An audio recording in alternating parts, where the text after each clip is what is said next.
उगलो मुंह से। तुम ये नहीं जानते? भी बच्चा क्या जाने, तुम ये नहीं जानते ना लाना अपना सदका, हम लोग सदका और ज़कात नहीं खाया करते, सिखलाना वहीं से है। तो शुरू में तो अम्मा भी सिखाएंगे, अब्बा को मार दो, वो हंसते हैं। छू दिया बच्चा, नन्हा मुन्ना बच्चा 4-5-6 साल का, वो दुलार और प्यार में वो अम्मा को पकड़ लो, खींच लो। उसने कह दिया अब्बा को ये खींच लो, दाढ़ी रखे, अगर दाढ़ी हो तब नाना हो तो कहाँ से पकड़ेगा बेचारा, मतलब कुछ करो। वो हंसते हैं, वो मार दो, मार दिया तो अब्बा हंस रहे हैं, और अम्मा पर चला दिया तो अब्बा हंस रहे हैं, अब्बा पर चला दिया अम्मा हंसती हैं। आपको अच्छा लगता है तो बचपन में उसको हाथ उठवा चुके हो। ये नहीं सोते हम क्या सिखा रहे हैं, यही सिखाने के लिए आपने कहा कब निकालो लुकमा। ये जानते नहीं कि सदका हम लोग नहीं खाया करते, ये जानना चाहिए। लाड मोहब्बत में हज़रत आयशा सिद्दीक़ा से अल्लाह के रसूल ने कहा मन हुस्बा उससे बात, जिसका हिसाब हुआ अजाब हुआ। तो कहा अल्लाह के रसूल आप फरमाते जिसका हिसाब हुआ उसको अजाब हुआ। और कुरान करीम में है फसौफा युहासबु हिसाबन यसीरा, कि आखिरत में हिसाब होगा और आसान भी ऐसा होगा, आसान हिसाब भी होगा। आप कहते जिसका हिसाब हुआ उसको अजाब हुआ, वह कि बजाय दोनों में टकराव नजर आ रहा है। अल्लाह के रसूल ने फरमाया कि हाँ बात यह है हुस्बा, जिसके हिसाब में जरह की गई, चूचरा से सवाल हुआ, ये कैसे, ये कैसे, वो कैसे।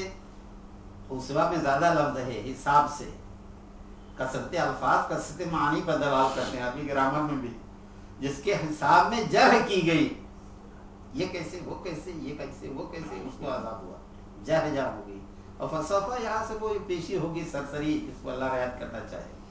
हज़रत आयशा सिद्दीक़ा ने पूछा कहा अल्लाह के रसूल अल्लाह से मिलना, मरना, मौत का रास्ता और मौत किसी को पसंद नहीं। अल्लाह के रसूल ने फरमाया कि देखो आयशा, जो आदमी आखिरी वक्त में होता है, जिंदगी में तो खतरात मौत के ही, जो इस दुनिया के जाने लायक होता है, तो जो नेक इंसान है उससे भी दुनिया में रहते हुए इन्नल्लज़ीना क़ालू रब्बुनल्लाह सुम्मा इस्तक़ामू ततनज़्ज़लु अलैहिमुल मलाइका अल्ला तख़ाफ़ू वला तहज़नू व अबशिरू बिल जन्नति अल्लती कुंतुम तुअदून। इसी दुनिया में फरिश्ते हर इंसान के पास आते हैं, मर्द औरत के पास। शर्त ये है इन्नल्लज़ीना क़ालू रब्बुनल्लाह, रब अल्लाह को माना है और उस पर जमे रहेगा कि जमना जरूरी आखिरी वक्त तक। इसे सबात अल इस्लाम इस्तिकामत की दुआ भी करनी चाहिए, रब्बुल आलमीन खात्मा तौहीद पर हो, आखिर वक्त तक ये दुआ भी करनी चाहिए। आखिरत में क्या हो जाता है, क्या नहीं हो जाता है। ततनज़्ज़लु अलैहिल मलाइका, उसी घर में रहते हैं, घर की बिस्तरे चारपाई पर फरिश्ते आते हैं, बशारत देते हैं अल्लाह का खाफू, डरो नहीं। नई जगह जाते हुए डरता है आदमी, पता नहीं क्या होगा। वला तहज़नु, हुज़्न मलाल ना हो, यानी बच्चे शीरखान बच्चा, ऐसे बच्चा और ये उनको छोड़े जा रहे हो, हुज़्न मलाल ना हो तुम्हें। आगे जा रहे हो जो नहीं जानते हो, देखे नहीं हो, अल्लाह तखाफू वला तहज़नु, हुज़्न मलाल तुम्हें ना हो। बाल बच्चों औलाद का क्या, मेरे नस्ल का बाल बच्चों को क्या होगा, मेरी बीवी का क्या होगा, बेटी का क्या होगा, फला क्या होगा, हुज़्न मलाल नहीं। अल्लाह तखाफू वला तहज़नु व अबशिरू बिल जन्नति अल्लती कुंतुम तुअदून, जिस जन्नत का वादा किए गए थे उससे खुश हो जाओ। नहनु औलियाउकुम फिल हयातिद दुनिया, हयात दुनिया में हम तुम्हारे दोस्त हैं और वहां भी रहेंगे। ये बशारत सुनाई जाती है, और बशारत मिलता है तो आदमी चाहता है बड़ी कामयाबी लगी अल्लाह से मिल जाए, तब चाहता पसंद करना, अरमान वक्त नहीं। और बुरा इंसान होता तो उल्टी चीज है, ये अजाब होगा, वो दिखाया जाता है तो नहीं मरना चाहता, वो नहीं चाहता। इसलिए आपने पढ़ा होगा नेक इंसान को जब लाश लेकर चलते हैं तो कहते हैं जल्द मुझे पहुंचाओ, जल्द कद्दमूनी कद्दमूनी, मुझे जल्द आगे बढ़ाओ। और बुरा होता है तो कहाँ लेकर के जा रहे, आखिरत की फिक्र, वहां जाने की, मौत की। वो फरिश्ते आते हैं, हद निगाह, अहमद की रवायत आपने 12 सुनी होगी, हद निगाह तक अच्छे फरिश्ते, चेहरे से उनसियत निकले। ये कोई किराए पर नहीं लाए रहते हैं, आदमी का अपना अमल होता है, अल्लाह से दुआ की हुई, बशारतें देते हैं, उसकी तैयारी करते हैं। हज़रत बकर सिद्दीक़ रज़ी अल्लाह अन्हु, बुखारी की रवायत है, उनका आखिरी वक्त जब है घर में, हज़रत आयशा ही बयान करते हैं बुखारी की रवायत। तो उन्होंने पूछा बेटी हज़रत आयशा से, अल्लाह के रसूल सल्लल्लाहु अलैहि वसल्लम का इंतकाल किस दिन हुआ था? उन्होंने कहा सोमवार के दिन, वो सोमवार के दिन था। कहा बेटी आज कौन सा दिन है?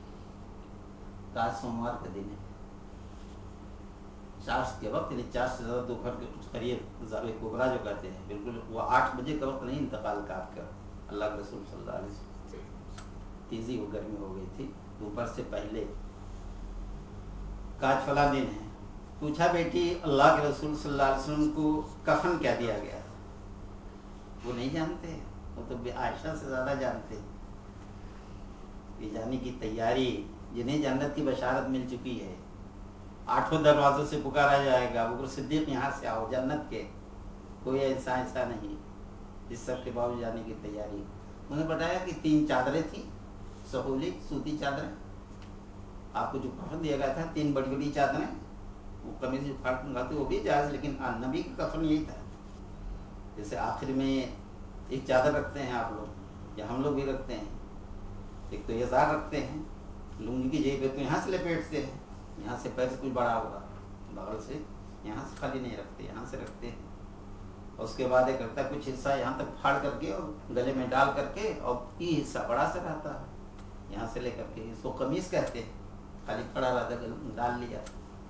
और तीसरी चादर रहती है, लिफाफा जिसे कहते हैं, सबसे नीचे यही लिफाफा रहता है, लपेटते हैं दाएं बाएं दाएं बाएं। अल्लाह के रसूल को तीनों चादरें थी, तीनों चादरें थी। हम लोगों को क्या मिलेगा, किसको क्या मिलेगा, ये नसीब भी होगा कि क्या होगा। तीनों चादरें हज़रत आयशा रज़ियल्लाहु अन्हा से पूछ करके कहा, बेटी मेरे कफन में ये मेरे ऊपर से इस वक्त एक चादर है, अलय है रादाउन, धब्बे लगे हुए थे, जैसे तेल वोल कुछ लगा हो, तीमारदारी हो, पुरानी चादर, इसको धुल लेना और मेरे कफन में इस चादर को गिराना, यानी 2 और इंतजाम कर लेना। और ये भी हज़रत आयशा सिद्दीक़ा रज़ियल्लाहु अन्हा ने कहा, अल्लाह अब्बा जान इन्हों खलीकुन, ये तो पुरानी चादर है, नहीं कर देंगे। कहा नहीं, इन्हें इतना हियालिल, नए कपड़े जो होते हैं ये पीप के लिए है, यदि सल गड़ जाता है, या नया उनके लिए जिसे जिंदगी में मौका है। ये 3 चादरें, जैसे अच्छी अच्छा कफन देना चाहिए, उनको सिद्दीक कह रहे हैं पुराना भी उसमें रहे, तो वहाँ है कि कफन को अच्छा दो, नया हो, अच्छा हो, सफ़ेद हो, ये बेहतर है। तो उसके खिलाफ वसीयत कर रहे हैं, तो अगर वसीयत किए हुए तो उस पर अमल किया जाएगा, बग़ैर धुल करके रखना। ये तैयारी कर रहे हैं हज़रत सिद्दीक़ रज़ियल्लाहु अन्हु वहाँ जाने की। आदमी के इंतकाल में फरिश्ते आते हैं, रूह लेकर निकलते हैं बुरे इंसान से, कब्र में रख दिया गया, नमाज जनाज़ा पढ़ करके दुआ किया आपने, उसके बाद चले आए। हदीस में कोई इंसान मरता है तो 3 चीज़ें जाती हैं साथ, कब्र तक 3 चीज़ें जाती हैं। आपने इरशाद फरमाया है, अक्सरू ज़िक्र हाज़िमिल लज़्ज़ातिल मौत, तमाम लज़्ज़तों को ख़त्म करने वाला का जिक्र कभी कभी ना, एक साथ तर्जुमा करते कभी कभी किया करो। मैंने कहा हदीस में ज़्यादा करो, आप कहते कभी कभी, अक्सरू कसरत से, अक्सरू से ज़्यादा मौत के याद किया करो, आप कहते कभी कभी मौत को सोच लेना चाहिए, ज्यादा मौत को याद करो। यहाँ कब्रिस्तान की ज़ियारत जाओ तो ज़िक्रुल आखिरा, हज़रत उस्मान गनी रज़ियल्लाहु अन्हु अल्लाह के रसूल के दोहरे दामाद, इसलिए ज़िन्नूरैन कहे जाते हैं, वो कब्र के हालतें सुन करके तो ज़्यादा रोया करते थे, जन्नत जहन्नम के तज़किरे पर उतना नहीं। लोगों ने पूछा कि कब्र के सिलसिले में जब बात आती है आप ज़्यादा रोते हैं, वजह क्या है? कहा ये पहला मरहला है, यहाँ कामयाब हुआ तो बकिया मरहले आसान होंगे। कब्र का मरहला 3 चीज़ें जाएंगी, अगर कफन दफन नसीब हुआ तो कब्र तक। अहलू, दफन में जो शरीक होने वाले हैं वो जाएंगे। माल, उसका माल जैसे अरब में पहले गुलाम वगैरह होते थे वो भी जाते थे, या अब फावड़ा वगैरह जो गया सामान खुदाई का, अगर जहाँ हिंदुस्तान वगैरह में करते हैं वो हुकूमतें करती हैं, वो भी। वह अमल हो, आदमी का अपना अमाल जो कुछ किया बुरा भला, 2 चीज़ें लौट आती। वो फावड़ा वड़ा भी घर का है तो लौट आया, गुलाम है, गुलाम लौंडी है, वो चले आए, गाड़ी से लेके गाड़ी चली आई, बकिया अमल हो, प्रॉपर्टी वही हुई, निजी जो काम किया है जो उसका है वही रह जाता है। फरिश्ते आते हैं, वो पूछते हैं, हम आप जानते हैं, मन रब्बु का, वो सब अरबी जानेंगे, वहां जन्नत में ज़बान अरबी होगी। तो इंग्लिश वाले भी, हिंदुस्तान वाले भी अरबी ही बोलेंगे। जन्नत में ज़बान अरबी। पहला सवाल मन रब्बु का बैठाते हैं इंसान, नेक इंसान से 4 सवाल होता है, बुरे से 3। किसी की तकरीर हमने की थी, तो बाद में एक साहब मिले, कहा मौलाना आपके एक शागिर्द का था 3 सवाल हो गया, आपने तकरीर की थी, फला मस्जिद में जुम्मा पढ़ाया था, 4 कहा था नेक आदमी के लिए, वो बात क्या? उन्होंने कहा बेचारा नहीं जान सका होगा, गौर से नहीं देखा होगा जिसको। वो बेचारे कह रहे थे किसी